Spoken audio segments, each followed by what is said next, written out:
Assalamualaikum warahmatullahi wabarakatuh.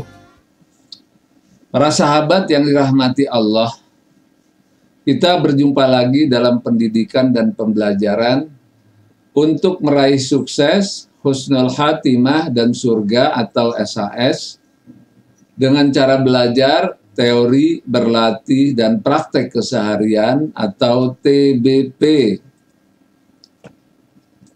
Semoga Allah melimpahkan kesehatan, ampunan, rahmat, dan ridhonya untuk kita semua. Semoga salawat dan salam dilimpahkan kepada Nabi Muhammad SAW dan umatnya hingga akhir zaman. Amin. Para sahabat, sebelum kita lanjutkan, dalam rangka mengembangkan syiar dan dakwah bersama dari generasi ke generasi, mohon kiranya memberikan subscribe, like, dan share. Mohon disebarluaskan kepada keluarga dan rekan lainnya.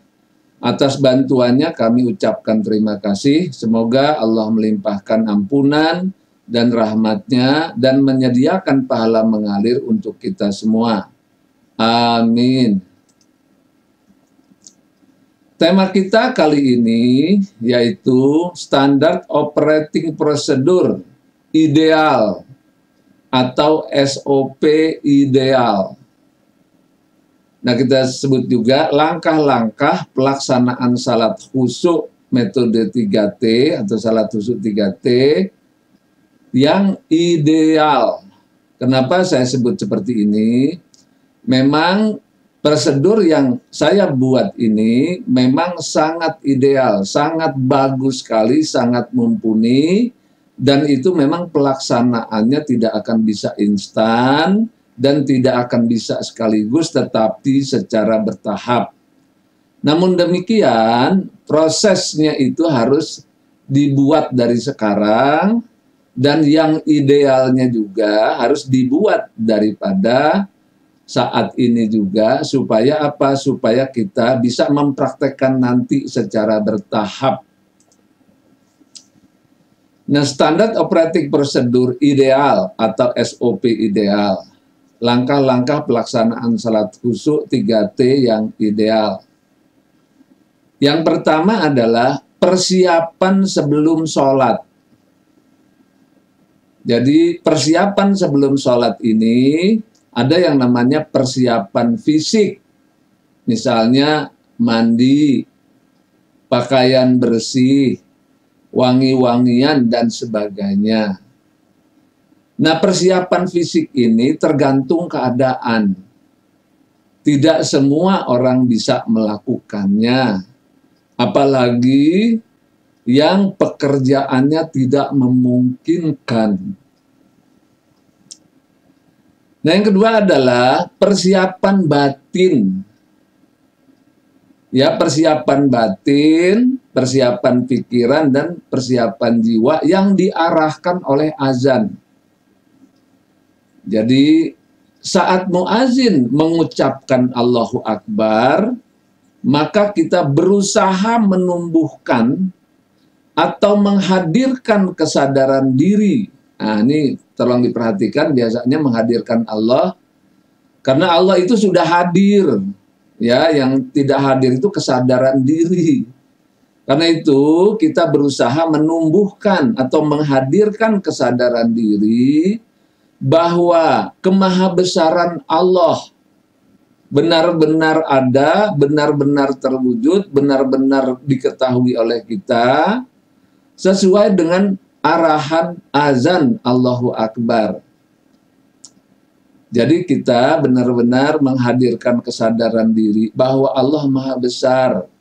Ini disesuaikan dengan arahan azan. Arahan azan kan dunia Allahu Akbar, Allahu Akbar. Nah, itu tuh kita saat itu kita harus melakukan kesadaran diri tentang kemahabesaran Allah. Kita sambil mengingat-ingat ilmu yang pernah dipelajari tentang kemahabesaran Allah itu. Keesaan Allah, kasih sayang Allah, peran Allah di alam semesta, dan dalam diri kita. Nah, ini ada perenungan. Jadi pada saat azan dikumandangkan, Dengan ucapan Allahu Akbar itu kita melakukan perenungan tentang kemahabesaran Allah, keesaan Allah, dan peran Allah, dan seterusnya. Nah kemudian saat muazin menyuarakan hayya 'alas shalah, kita menjawab dengan la haula wala quwata illa billah biasanya. Maka saat itu juga kita berusaha menumbuhkan kesadaran diri bahwa semua makhluk serta diri kita di hadapan Allah sangat hina. Jadi diri kita dan semua makhluk di hadapan Allah sangat hina, sangat rendah, tidak berdaya, sangat tergantung kepada Allah Ta'ala. Ya, makhluk dan semuanya tidak bisa apa-apa, tidak memiliki kekuatan apa-apa kecuali dengan pertolongan Allah. Nah itu dihayati, direnungkan.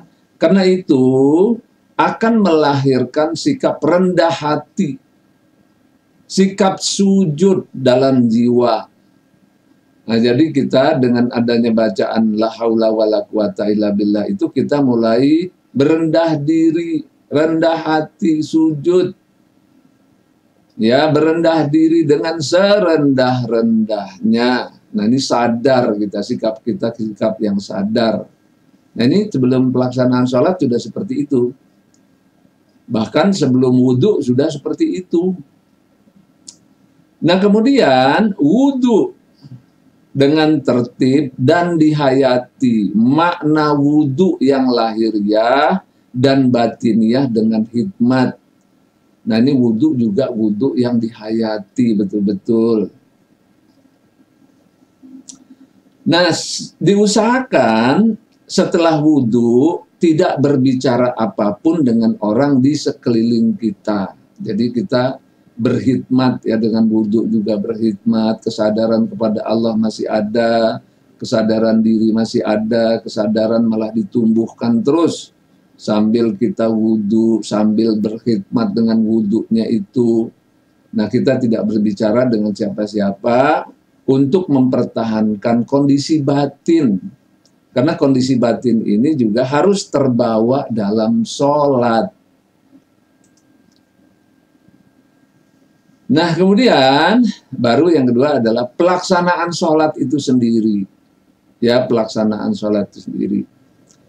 Jadi diusahakan kesadaran akan kemahabesaran Allah dan kehinaan diri, berendah diri, jiwa yang tunduk tetap melekat dalam pikiran dan jiwa. Pada saat mau sholat itu tetap itu ada.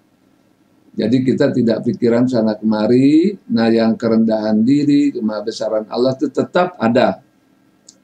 Selalu diingat dan diyakini bahwa Allah memahami pikiran kita. Nah ini juga kita tambahkan di sana.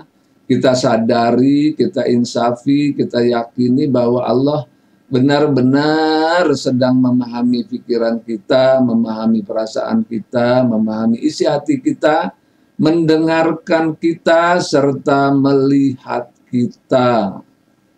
Nah itu dihayati betul sehingga merasakan seperti itu keadaannya. Kemudian kita ingat juga bahwa kita ini sedang memuja, memuji dan mengagungkan Allah serta memanjatkan doa kepadanya. Nah jadi kita harus sadar bahwa kita ini akan apa sholatnya, akan melakukan apa waktu sholat ini. Jiwa kita seperti apa waktu sholat ini. Nah bahwa kita sholat itu benar-benar akan memuja, memuji, mengagungkan Allah. Dan kita memanjatkan doa kepada Allah dengan sungguh-sungguh.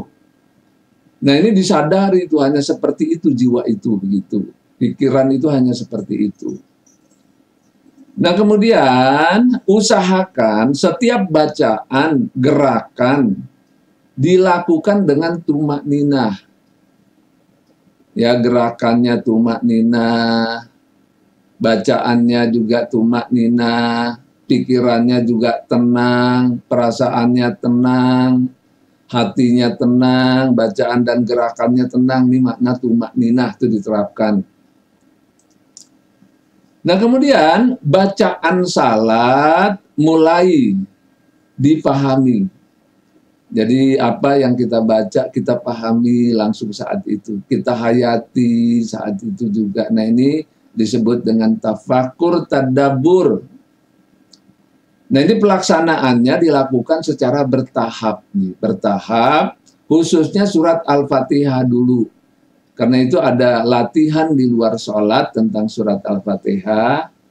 Karena surat Al-Fatihah dilakukan di luar sholat akan dibawa dalam sholat.